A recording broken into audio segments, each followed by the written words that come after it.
আসসালামু আলাইকুম ভিউয়ার্স, আশা করছি সবাই ভালো আছেন। আজকে শুক্রবার, আমি যা যা রান্না করলাম সেগুলো শেয়ার করছি। যে এখানে রুটি বানিয়েছি আর এখানে সুজির হালুয়া নর্মাল নাস্তার জন্য। আর রুটিগুলো অনেক নরম ছিল আর হালুয়াগুলো পুরো একটা একটা হয়েছে, সেটাই দেখাচ্ছি খেয়ে আপনাদের। হালুয়াটা অনেক মজা ছিল। এই যে দানাদার যুক্ত হালুয়া না হলে আমার ভালো লাগে না।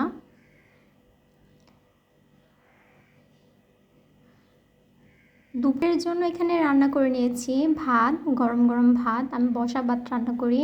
আর এখানে নিয়েছি ডাল, রান্না করে নিয়েছি পাতলা ডাল। আর এখানে মাংস ভেজেছি, মুরগি মাংস ভাজা।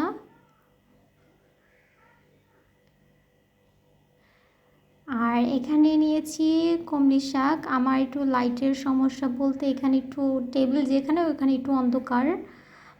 আর আলু ভর্তা আর ডাল হলে আমার কিচ্ছু লাগে না, আমি অনেক পছন্দ করি আলু ভর্তা ডাল। এই ছিল দুপুরের খাবার।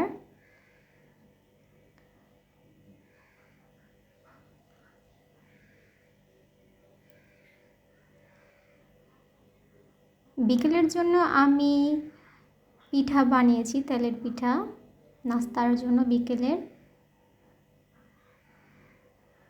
দেন রাতের বেলায় খাবারের জন্য ভাত, মুরগি গিলা মাইটা আর কিছু মুরগি সহ আমি রান্না করি। শুধু গিলা মাইটা রান্না করলে আমার কাছে ভালো লাগে না, পাটা এগুলা আমি একটু মাংস দিই সাথে।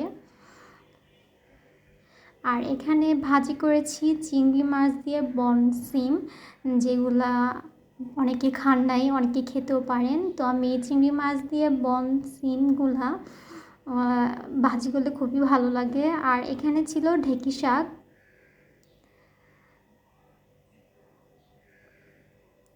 আমাদের বাসায় এক খাবার দুইবার কেউ খেতে চায় না, এর জন্য বিভিন্নভাবে ট্রাই করতে হয়। সবার কেমন লেগেছে আমাকে জানাবেন। সবাই ভালো থাকবেন, সুস্থ থাকবেন। আল্লাহ হাফেজ।